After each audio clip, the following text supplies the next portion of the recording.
mal som da dai phim mai thla tu zong zong te chi bei ule pathian tu thiang hlim lo chiarang thu ril tu bung som pakhat chang kwa he chang hi chang la tak mai ania kan se theu ome thalai ti u in that lai chen ula in la no pan viau lai hian lim ro in thin lung du zong chu zom ula in mitin a mu chak zong nen chuan amai ro chu chunga chuan pathian in chunga ro arel don ti sereng ang cheu atu thiang hlim kan chiar te lalpan man min som sak ro se ole kan bible thu chuan in that lai nun chen turin min ti ania hei hi eng ti kong zong nge that lai nun chu kan chenang le in la no pang lai vio hian hlim ro in that lai chen ula tin min hril bok sia helaya chen that lai chen a han ti hi eng tiang zong nge kan lo ngai thin ti hi kan siat atula nia bible in na min sil atum tak hi kan siat atulin ka sia ni chu wangin that lai nun chen hi kong ni in kan thlir theyanga pakhata chuanin khovel thilin ani theya pakhata chuanin apathian thu zongin kan ti thei ome ole helai thu soitu hi lal solomona ania lal solomon hi lal ropui tak fing tak ho satak ania thu ril tu bung niapo tiang hianin kan hu ania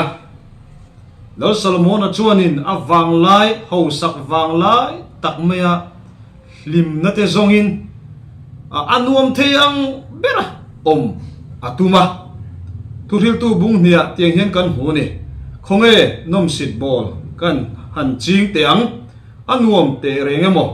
katia atini nom sit bol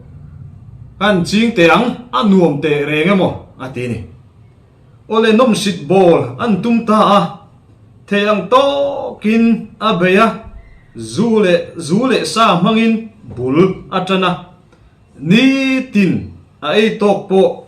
chang dip tak te khong zale chang put te khong somruk ania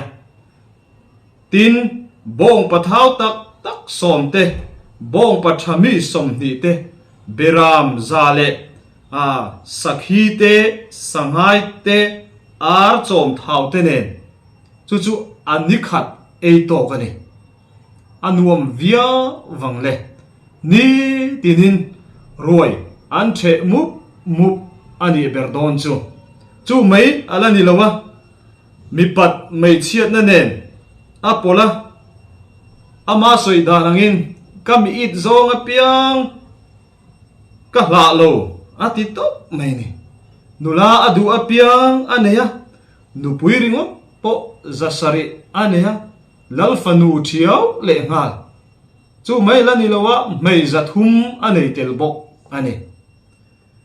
ama ro chu tianga hun amana lim taka amanga mo ain ti lain entin nge soi kan ti chuan thuril tu bung ni chang som pakhata kan siar chuan ka thil ti zong te ka han en hian ngai te thil zong hi engma lo thil lo thlon mai alo ni ni hnuaya hian hlok na reng alo om lo ve ti in min sil la ani ni hnuaya hian lim na reng alo om lo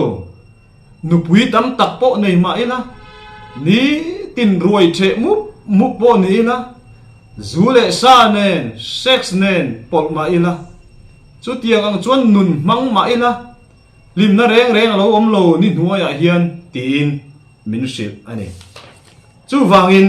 lo salmon meu in engma lo mai tang kai na nei lo tho chua le ra chua nei lo ril ru na siam tu mai ani tia alo sei hi ke ni tan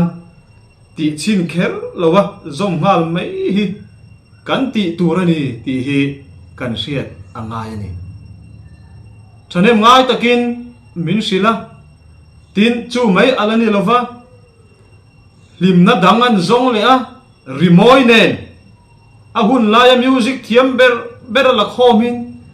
mi mei che zai mi le mi pa zai mi te asiama chu ti chung po chuan lim na ani chuang lo bani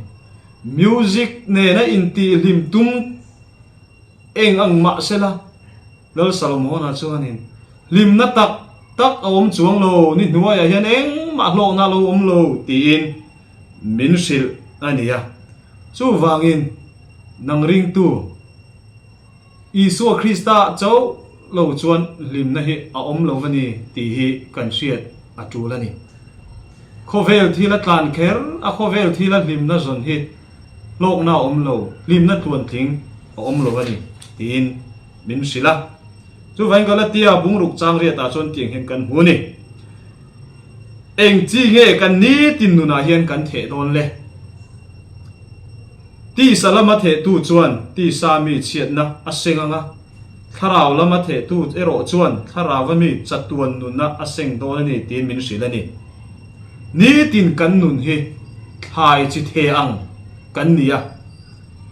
ti salama the tu kan ni chuan nakina chiat na ti salam thil chiat na kan la seng don tho ani soi tu ra tam tak em tharau lama the tu kan ni ro chuan tharau lama mi chatuan nun na kan la seng don ani chu wangin kan ni tin nun hi thai chi kan tu am ani awangin film khur taka kan man hi atulani ole kan thu soite lalpan mal min som sak ro se